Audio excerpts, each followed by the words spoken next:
السلام علیکم ورحمۃ اللہ وبرکاتہ۔ سورۃ النساء آیت نمبر 99۔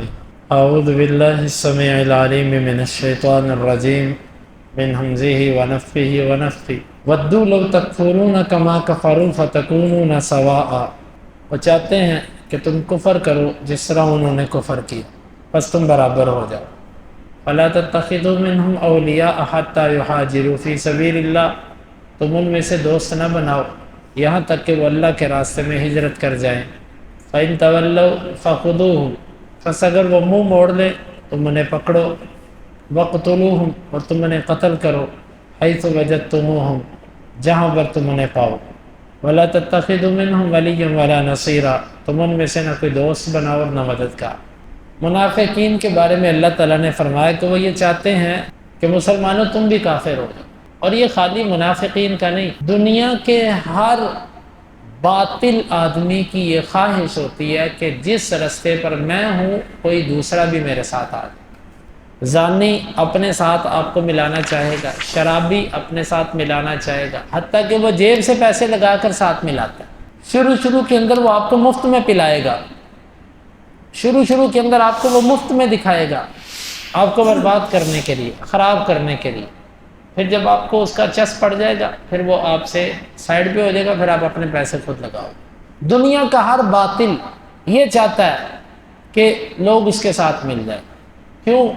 اصل وجہ یہ ہے، وہ جب اکیلا ہوتا ہے اس کو ڈر لگتا ہے، وہ یہ چاہتا ہے کہ میرے ساتھ کچھ اور لوگ بھی مل جائیں، وہ شاید اپنے دل کا سکون محسوس کرتا ہے۔ جس طرح کہ کئی لوگ ہوتے ہیں نا، ایک جرم میں اکیلا بندہ ہو تو وہ زیادہ ڈرتا ہے، اگر اس جرم میں 2 ہو جائیں، 3 ہو جائیں، 4 ہو جائیں، 10 15 بندے ہو جائیں، اس کا ڈر کم ہو جاتا ہے کہ یار میرے ساتھ یہ بھی تو آ ہی گئے ہیں نا۔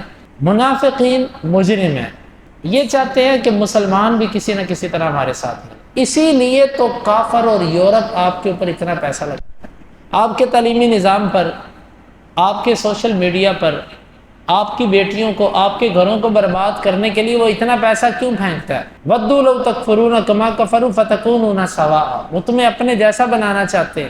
ہر مجرم کو اللہ نے ایک ایسی ٹینشن لگائی ہوتی ہے کہ اس کی وجہ سے وہ اپنے ساتھ چاہتا ہے اور لوگ ملیں، اور لوگ ملیں، اور لوگ ملیں، اس کو سکون نہیں ملتا اس کے بغیر۔ فَلَا تَتَّخِذُوا مِنْهُمْ أَوْلِيَاءَ حَتَّى يُهَاجِرُوا فِي سَبِيلِ اللَّهِ، ان کے بارے میں اللہ تعالیٰ کا یہ پہلا حکم کہ تم نے ان کو دوست نہیں بنانا یہاں تک کہ یہ اللہ کے راستے میں ہجرت کریں، یعنی خالی اسلام نہیں لائیں بلکہ اللہ کے راستے میں ہجرت کریں، کافروں کا ملک چھوڑ کے مسلمانوں کے علاقے میں آ جائیں۔ جب تک یہ ایسا نہ کریں تم نے ان کو دوست نہیں بنانا۔ یہاں سے یہ آیت واضح ہوتی ہے کہ مسلمان کی دوستی ایک مسلمان سے ہو سکتی ہے، کافر تو دور کی بات منافق سے بھی نہیں ہو سکتی جو ظاہراً اسلام دکھاتا ہے اور دل میں کفر لیے ہوتا ہے۔ آج لوگ فخر کرتے ہیں کہ میرا فیس بک کے اوپر میرا فلاں جگہ پر فلاں فرینڈ ہے اور اس پر وہ خوشی محسوس کرتا ہے۔ اللہ کہتا ہے کہ تم نے ان کو دوست نہیں بنا، یہاں تک کہ وہ اسلام لا کر اللہ کے راستے میں ہجرت کرے۔ اور آج ہجرت کیا کرنی ہے؟ مسلمان اسلامی ملک چھوڑ کے کافروں کے ملکوں میں جاتے ہیں۔ اسلام نے ہمیں حکم دیا کہ تم کافروں کے ملک چھوڑ کے مسلمانوں کے ملکوں میں آؤ، اور یہ مسلمانوں کے ملک چھوڑ کے کافروں کے ملک میں جاتے ہیں، وہاں کے نظام سے ایگری کرتے ہیں، وہاں پر شہریت لینے کے لیے ہر قسم کی نجائز چیز کو قبول کرتے ہیں۔ اب بتائیے کیا یہ ہجرت کے مقابلے میں ایک جرم نہیں ہے بہت بڑا؟ اللہ تو ہجرت کا کہتا ہے، یہ ہجرت کا معنی یہ لیتے ہیں کہ مسلمانوں کو ملک چھوڑ کے ادھر جاؤ۔ جی ادھر تو بھوکے مر گئے، ادھر تو حالات ہی کوئی نہیں، ادھر تو کسی کا مستقبل بن ہی نہیں سکتا۔ اللہ جب کسی کے عقل پہ پردہ ڈال دے، یہاں 22-24 کروڑ عوام بستی ہے، اللہ اس کو روٹی دیتا کہ نہیں دیتا؟ صرف ایک شیطان ہے جو بڑکاتا ہے۔ یہاں کچھ نہیں ہے پاکستان میں، جو رب یہاں ہے وہی رب وہاں ہے، کیا فرق ہے؟ صرف احساس کمتری، دنیا کا ہوس اور لالچ اور حرص جو نہ ختم ہونے والا۔ فَإِن تَوَلَّوْا فَخُذُوهُمْ، اگر وہ اسلام سے منہ موڑ جائیں پھر تم انہیں پکڑ لو، وَاقْتُلُوهُمْ، اور تم انہیں قتل کرو، حَيْثُ وَجَدتُّمُوهُمْ، جہاں تم انہیں پاؤ۔ یہ آیت عام ہے، یہیں سے بعض اہل علم نے استدلال کیا کہ ان کو حرمت والے مہینوں میں بھی قتل کیا جا سکتا ہے، کیونکہ یہ آیت مطلق ہے۔ وَلَا تَتَّخِذُوا مِنْهُمْ وَلِيًّا وَلَا نَصِيرًا، تم ان میں سے کسی کو نہ اپنا دوست بناؤ اور نہ مددگار۔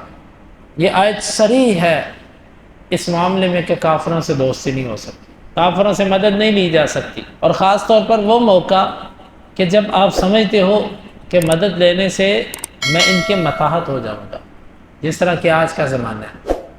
مدد دینے سے انسان کمزور پڑتا ہے۔